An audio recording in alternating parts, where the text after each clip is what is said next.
হিংসা দিয়ে কোনোদিন জয়লাভ করা যায় না, ক্ষতিগ্রস্ত করে কোনোদিন আরাম পাওয়া যায় না। এই মুক্তিযুদ্ধের চেতনার এই বাংলাদেশ, ৩০ লক্ষ শহীদের রক্তের বিনিময়ের এই বাংলাদেশ, যারা প্রতিদিন কথায় কথায় বলতো মুক্তিযুদ্ধের চেতনা ছিল বৈষম্যহীন একটি বাংলাদেশ।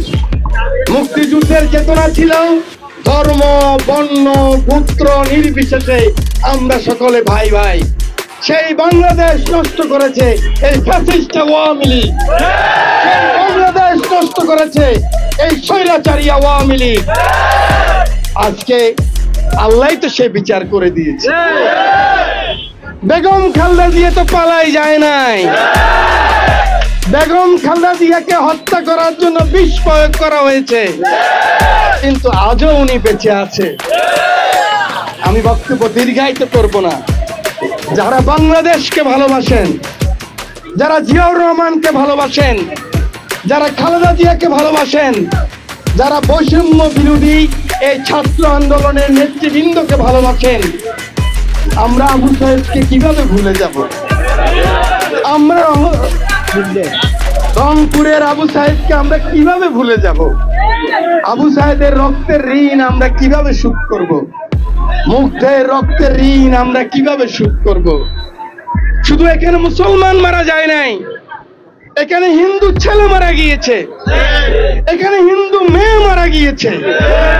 ওদের যে অঙ্গীকার একটি শোষণ বঞ্চনাহীন বাংলাদেশ, যে স্বপ্ন নিয়ে ওরা মৃত্যুবরণ করেছে, আমি বিশ্বাস করি আমার কমলনগরের সমস্ত জনগণ এবং আমার নেতা কর্মীরা আপনারা সে বিশ্বাস রক্ষা করবেন।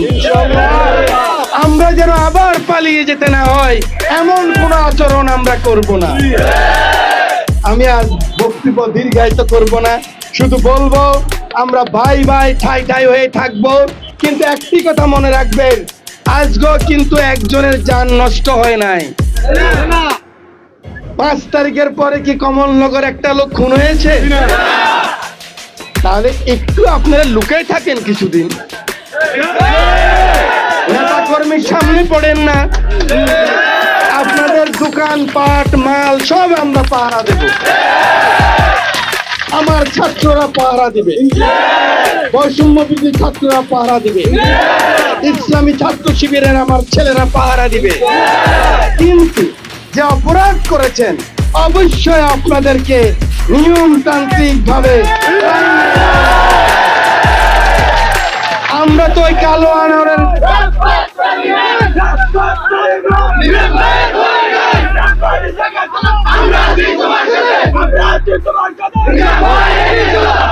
আমরা 14 সালের ভোটারবিহীন নির্বাচনের কথা আমরা ভুলি নাই।